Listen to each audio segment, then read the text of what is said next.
Et nous voici arrivés à Ivry-l'Évêque chez Micheline. Bonjour. Bonjour. Merci de nous accueillir dans votre atelier, chez vous. J'ai l'impression que vous investissez la maison avec vos peintures. J'envahis la maison et plus il y a de place et plus je m'étale. Toujours ça. Mais c'est l'endroit où vous peignez en tout cas. Je vois les pinceaux ici. Il y en a en bas, on va en parler, mais c'est plutôt un lieu d'exposition. C'est vraiment le lieu ici où vous créez, quoi. Voilà, c'est ça, c'est l'endroit où je crée et c'est également l'endroit où je fais mes stages. Parce que je reçois en principe une cinquantaine de personnes sur l'année qui tournent comme ça. Et c'est l'endroit où je fais mes stages. Donc c'est un endroit qui est bien éclairé et qui rend créatif parce qu'il y a la nature, il y a la lumière et tout ça, c'est bien. Et oui, on a vu sur votre jardin. Voilà, les stages, effectivement. Alors, déjà, précisons, vous êtes aquarelliste, Micheline. Je ne suis que aquarelliste. C'est déjà pas mal. Hein. Pourquoi l'aquarelle? L'aquarelle, parce que déjà, le rendu me plaisait beaucoup quand j'ai débuté. Et puis, techniquement, c'est un jeu pour moi, cette histoire d'eau. Voilà, l'eau qui est capricieuse, originale parfois, ça me convient. Il faut être très rapide. Et ça me va bien. Parce que en fait, pour rien cacher aux téléspectateurs, on s'est déjà baladé un petit peu ensemble pour que je vois un peu votre univers. Et puis en bas, dans ce lieu d'exposition, je vous ai demandé comment vous faisiez tel ou tel aspect sur les tableaux. Vous m'avez dit, bah, moi je travaille beaucoup sur le papier trempé, quoi. J'adore ça. Donc en fait, ça se passe comment? Vous prenez votre papier? Alors je prends mon papier, un papier plutôt costaud, minimum 300 grammes, mais plutôt 400, 450 grammes. Donc qui fait comme un buvard, j'exagère, c'est pas vraiment un buvard, qui est spécial aquarelle du bon papier, qui pompe l'eau. Et à partir de là, je fais couler mes couleurs dessus. Je fais rarement avec le pinceau, je fais parfois avec le pinceau, mais j'adore faire couler.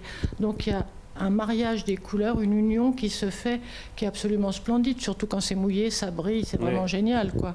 Alors, je ne maîtrise pas tout à 100%, loin de là. Parfois, je prends une route et je suis sûre d'y arriver, sauf que ce n'est pas forcément vrai, donc je m'en vais vers autre chose très rapidement. Il faut être hyper réactif. Voilà, ça me convient. J'aime quand ça va vite, j'aime quand ça me surprend, j'aime quand ça devient un jeu. C'est vraiment ça. Oui, parce que sur certains tableaux, vous nous disiez, je peux en faire 2 par jour. Hein. Si je suis inspiré. Si je suis inspirée, si je suis complètement dans la créativité, je peux en faire 2 par jour. Ah oui. Il y avait même une série, hein, vous nous avez dit, il y en a 6, là, j'ai tout fait en 5 jours. C'est ça, ça va vite. Période bleue actuellement, alors il y a eu Picasso. Ça fait un moment qu'elle dure, ma période oui, bleue. c'est vrai. J'ai des périodes rouges, mais ça fait un moment que je ne l'ai pas prise, celle-ci, je ne sais pas pourquoi. Et je continue encore. Et donc celle qui est là-bas, là, par exemple, je sais parfaitement, je l'ai faite en 5h30, celle-ci. Voilà, ça a été très... les maths bateaux. 5h30. Et pourquoi bleu alors? Couleur froide? Couleur froide. Couleur froide. Je crois que j'ai besoin de couleur froide en ce moment, effectivement. De temps en temps, j'attaque le rouge un peu quand même. Ou les couleurs d'automne. J'ai fait un peu les couleurs d'automne parce que je travaille en fonction des saisons. Mais je reste dans le bleu, couleur froide. Est-ce que l'on parle de peinture figurativo-abstraite Parce que là, bon, c'est quand même assez figuratif, même si on imagine des tableaux, des bateaux, pardon. Mais pas complètement. Mais pas complètement. Voilà, ce sont des voiles. Oui. Mais le bleu, c'est aussi la lumière. La mer, le ciel bleu, c'est la lumière. Ce que je veux dire, c'est que dans vos créations, il y a des fois où, effectivement, il y a un côté purement abstrait, j'ai envie de dire, et parfois, vous allez être plutôt figurative, on voit des arbres, on voit des fleurs. C'est comment? C'est vraiment l'aspect créatif qui... Alors, c'est l'aspect créatif.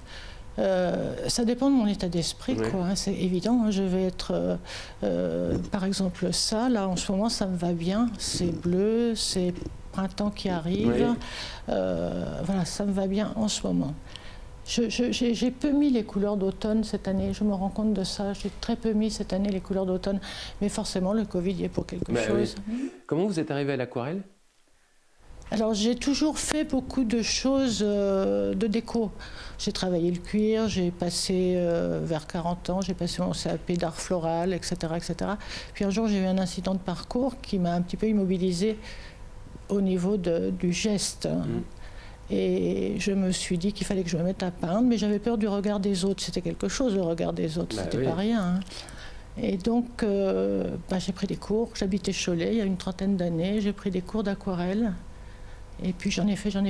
Et plus j'en faisais, plus ça me plaisait. Parce que je prends la feuille blanche, je ne sais pas ce qui va s'y passer, mais il va se passer des choses, bien ou pas bien. Hein. Mais c'est toute une histoire, quoi. Ouais. Et le regard des autres, et pour autant aujourd'hui vous exposez, ce qui veut dire que vous l'avez complètement transcendé, ce il y a regard. 30 ans, j'étais pas prête. Ouais. Non, le regard des autres, j'étais pas prête. D'ailleurs, quand j'ai commencé, je faisais pas d'expo. Hein. Quoique si, on en faisait avec mon prof d'aquarelle. Si, on en faisait quand même. Parce que c'est vrai que c'est une démarche de se sentir à un moment suffisamment prêt pour aller subir la critique. La critique, ou plutôt même, qu'elle soit positive ou négative d'ailleurs. La reconnaissance, la critique, etc. Mais tout ça c'est bien. Oui, tout ça c'est bien. Forcément, on plaît ou on ne plaît pas. Et ça, c'est.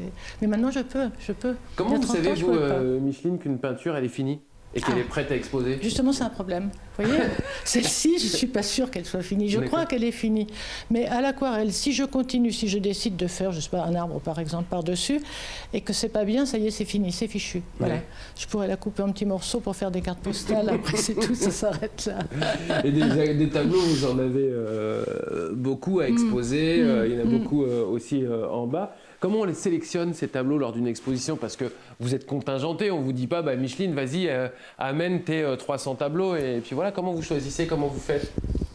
C'est plutôt des séries. Parce que si j'en fais une, c'est sûr, je ne vais pas en faire qu'une comme ça. Je vais en faire 5 ou 6. D'accord. 7 des fois, pas plus. Dans le même ordre d'idées, quoi.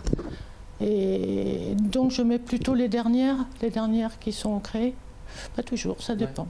Mais c'est plutôt des séries pour que ce soit quand même à peu près en union. Et vous arrivez à expliquer un tableau? Quand on vous dit ça représente quoi, comment vous avez fait? Alors, pour moi, ça a forcément une signification, mais ce que j'aime, c'est que les personnes qui s'y intéressent voient ce qu'elles ont envie de voir. Ça, c'est drôlement important pour que le rêve continue et que ce soit pas forcément le même que moi. Oui. Vous êtes déjà posé la question du joli, du beau, de ce qui plaît, parce que souvent quand on pose une question sur « Ah, je trouve pas ça beau », oui mais c'est de l'art. Et c'est souvent ce truc qui dit « Bon, une fois qu'on a dit cette phrase, tout est réglé et on peut faire n'importe quoi ». Alors justement, pour moi l'aquarelle c'est d'abord de l'artisanat, parce que la technique c'est de l'artisanat, comme je pense souvent à ceux qui font des pizzas, la pâte à pizza, là, tout ça, ils ont des gestes, ils ont tout ça. L'aquarelle c'est la même chose. Il faut les gestes, il faut etc., tout ça. Et parfois, ce que je fais, je pense que ça va vers l'artistique, mais pas toujours. Pas toujours. Donc le mot artiste, j'ai toujours des difficultés avec ce terme artiste. Aquarelliste me va bien. En bas, c'est ce lieu d'exposition. Vous m'avez dit finalement au premier confinement, après le premier confinement, il a fallu vous plonger dans quelque chose? Alors, d'abord, mes aquarelles qui devaient partir en expo ne sont pas parties, donc je devais les isoler de la poussière. Et puis, finalement, au lieu de les mettre dans des sacs, je les ai mis sur les murs. Voilà, comme ça, je les ai installés. Il a fallu faire du remue-ménage, évidemment, préparer l'endroit, qui est un lieu d'exposition, mais pas une galerie, hein, parce que ça ne fait pas galerie du tout. Mais c'est un lieu d'exposition. Et finalement, je suis contente de l'avoir fait parce que ça va vers autre chose. Voilà, ça ne remplace pas les expositions, mais... C'est un lieu d'encadrement aussi, vous faites votre encadrement? C'est là où j'encadre, voilà, c'est ça, en bas. Mais je ne peins pas. En bas, la lumière n'est pas... le paysage n'est pas convenable. Vous exposez où habituellement, Micheline? Alors, j'expose avec la Massart, donc. Hein. J'expose à l'herberie. D'accord. À l'herberie, j'ai travaillé beaucoup à l'herberie, j'ai donné des cours pendant des années et j'expose avec mes élèves à l'herberie, à Coulennes. Les élèves, les stages d'initiation, c'est important pour vous cette notion de transmission? Ah ouais, moi j'adore le partage et les échanges, je trouve ça carrément génial. Puis comme c'est une technique, il y a effectivement, ça s'apprend. Ah oui, je leur apprends la technique.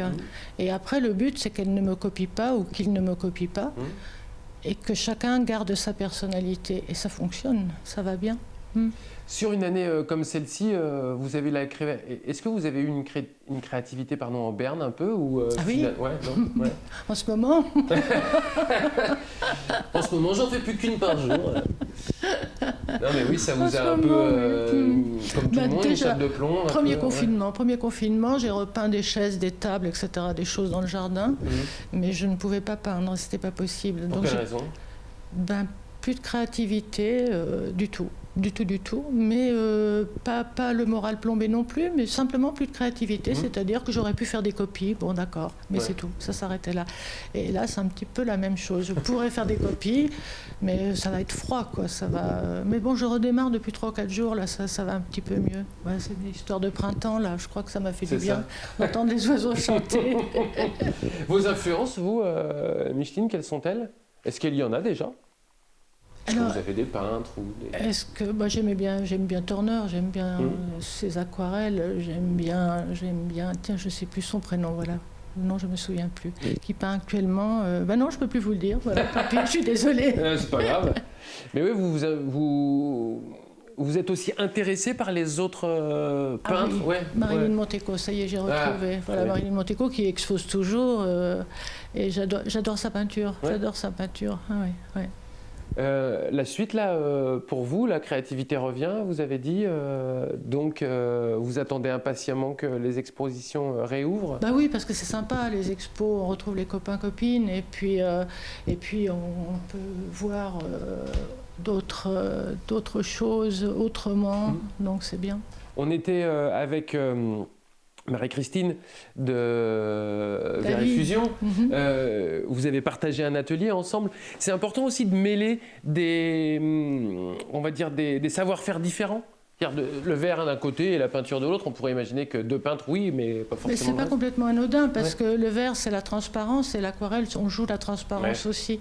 Et d'ailleurs, quand on expose ensemble, encore et toujours... Envers et contre tout. Oui, c'est ça, exactement. On met souvent nos expos de transparence, parce que ça correspond à nous deux. Ça correspond. Merci beaucoup, Micheline, de nous avoir reçus chez vous. Merci à tous les deux, à bientôt.